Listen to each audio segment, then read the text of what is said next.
I'm Dan Carlson, one half of Two Cat Ben. Jag visste vad fan jag hörde dig. Fladigt med. Nej.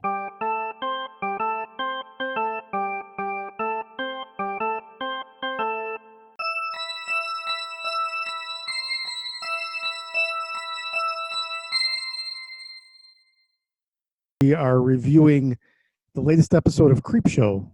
Yes, this is episode 4. Okay, The Companion and Lydia Lane's Better Half. Okay, so first things first, we have The Companion.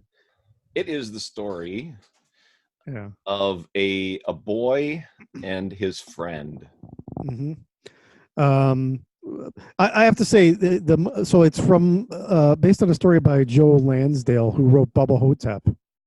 So I was surprised, I was hoping to find something a little more offbeat, but anyway, it's the first scene I really liked where there's this boy, he's fishing, and he's just, we don't know it yet, but he's just basically run away from a bully, and his friend, his brother, is that his brother? Yeah, it's his brother.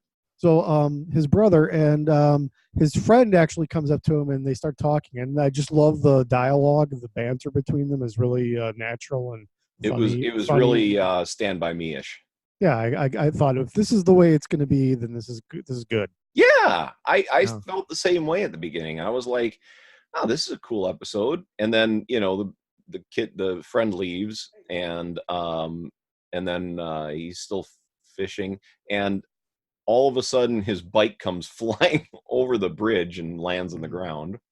Let's see. So he's running away from the bully. The bully somehow knows where he's going. Yeah, it's like he's always right behind him. And I don't know, this kid went like running all over the place, and his brother just like smells him or something. I don't know. Maybe they've done this before. I don't know. So he goes through the graveyard and ends up in this basically some kind of shack. You said it's like an old farmhouse basically. Mm-hmm. And there's a dead body laying there with the head blown off. Yeah, but in the as he's running to the house, that he comes upon a scarecrow. Mm-hmm. Yeah, and then very odd looking. And then conveniently, a letter of diary is left behind that tells us a backstory that we can flash back to.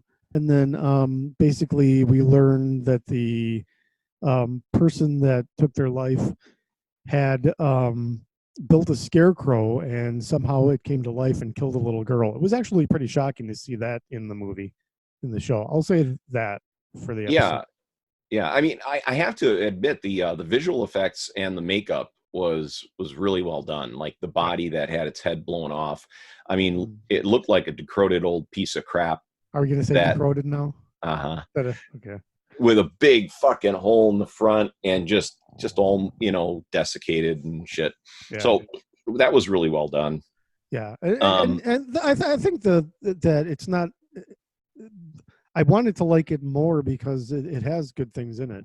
Yeah. All the way up until the point where, or up until the point where he re-kills the scarecrow, I was happy. Mm-hmm. Yeah. And from that point on, I was just like, what? No. And then the ending. I mean, do we spoil it? Do we? No, we can just. We've. Oh, yeah. It wasn't well thought out. It wasn't well produced. It wasn't well acted. Oh, I thought it was well acted. Oh, I mean, I shouldn't say well acted. And I thought it was well acted. But my problem with it is the same problem I have with the other story in that episode, is that neither, and it's weird to say these because there's actually good stories being told in this show that would be better served on another show, like on Tales from the Dark Side or something. But for me, CREEPSHOW is a very specific thing. It's a very funny kind of stories, garish, loud, kind of inappropriate, and just a little brain damage. Brain damage would make a perfect CREEPSHOW episode, Yeah. And I think a lot of the writers are just like, well, this is a good story, and we want to make it. We'll just make it as part of CREEPSHOW.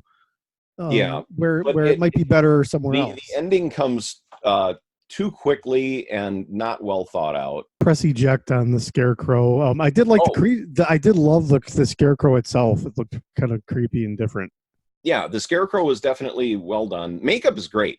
Nicotero does an incredible job with his makeup and all that kind of stuff. But the story just falls completely flat at the end, and it makes absolutely no sense after a certain point. So yeah, absolutely click eject. You might even just want to skip this whole episode. Oh yeah, I didn't hate it that as much as you did. I thought it was actually. You can watch actually, it, thought geez. I thought it was pretty good. It just didn't feel like Creepshow to me. Nope.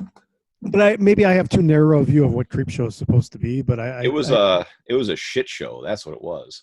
Okay, John didn't like it a lot. Well, John didn't like it a lot. Didn't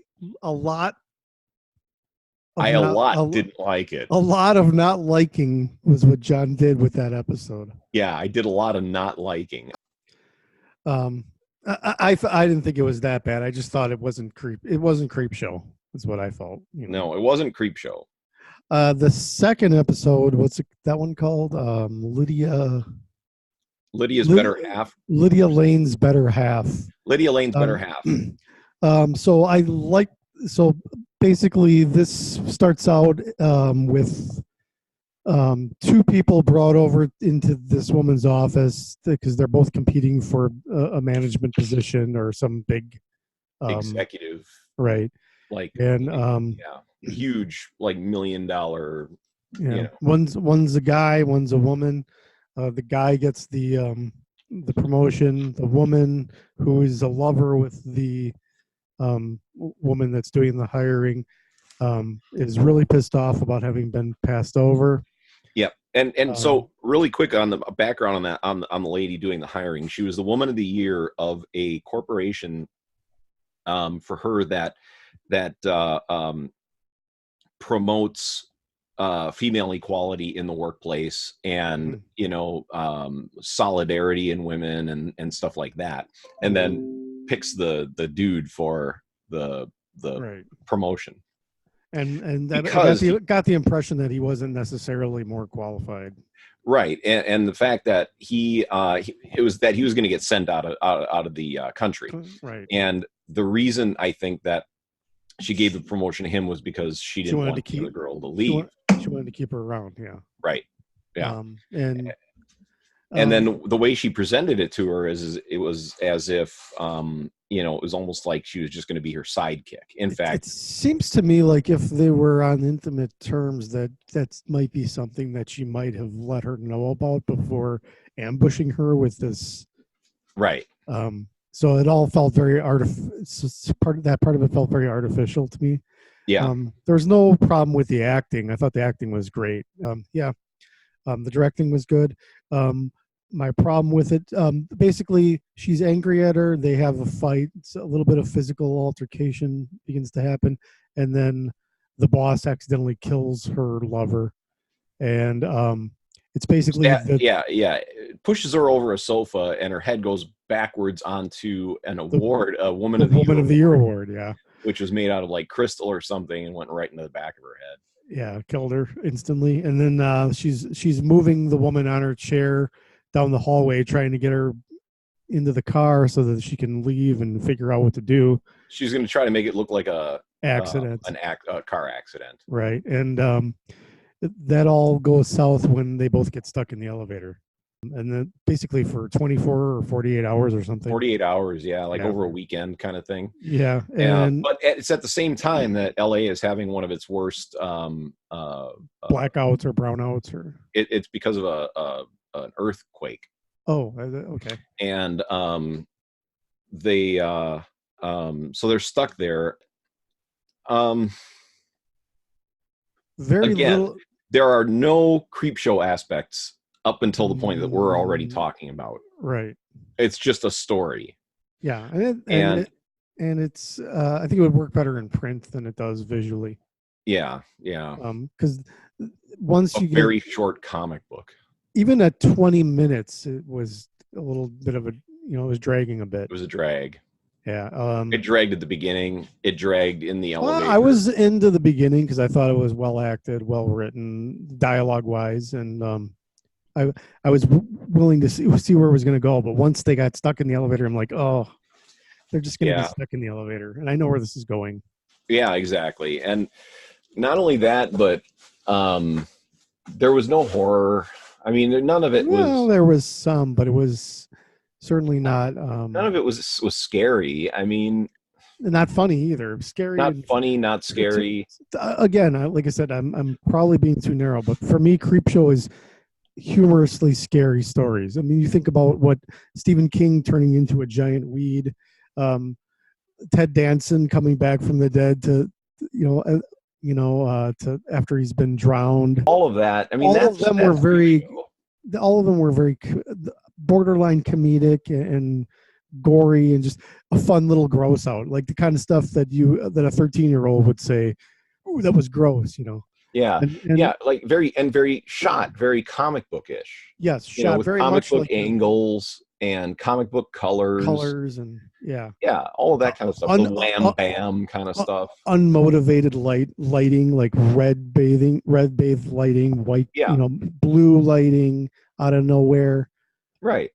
They did it really well with the Nazi episode, The Bad Wolf Down. Right. They did a pretty good job with The Man in the Suitcase. That one didn't have all of the comic book stuff, but it had the right tone. There I disagree with you. There's this it did have some of where it, where the woman, where the guy, where the boy and the girl are screaming individually, and they show them, and there's a different color and the little, lightning bolts in back of them and stuff. So I thought that was great. Yeah, and that was that's actually the most Creepshow-esque story of the bunch so far. Yeah. So, but yeah, the story. I did like what they did with the creep on this episode. I mean, they still don't have him talking, but at least they jumped into a little bit of animation there, and they put him at the scene of the story. Yeah. In one moment, that was kind of neat. Yeah, but yeah, I guess the second story, it again, just it falls flat. There wasn't enough going on with the corpse. So its eyes opened up, and once in a while you hear a very ghostly voice saying the woman's name, but it wasn't enough. They could have done so much more with the story.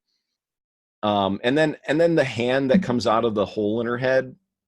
I mean, yeah, that felt very like way out of place, like something out of The Grudge or something. Yeah, it was just out of place, and then the fire department calls down, and at first she doesn't want to say anything, and then she just freaks out too much, and then she's trying to get out. She opens the doors and starts crawling out, and then the body grabs her and keeps her from getting out, and then the elevator starts moving and decapitates her. So how does the head get back into the fucking elevator? I don't care about that. Here's what bothers me about that. The name of the episode is Her Better Half. So at least give me when she gets outside of the elevator halfway, cut her in half, make the title mean something. Right. The title meant absolutely nothing whatsoever. Yeah.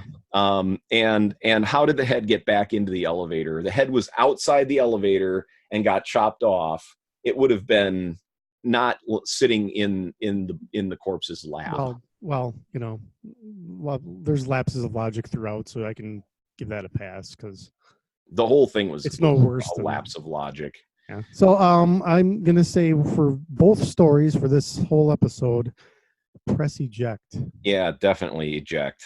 Eject, eject, eject, eject, eject, eject, eject, eject, eject.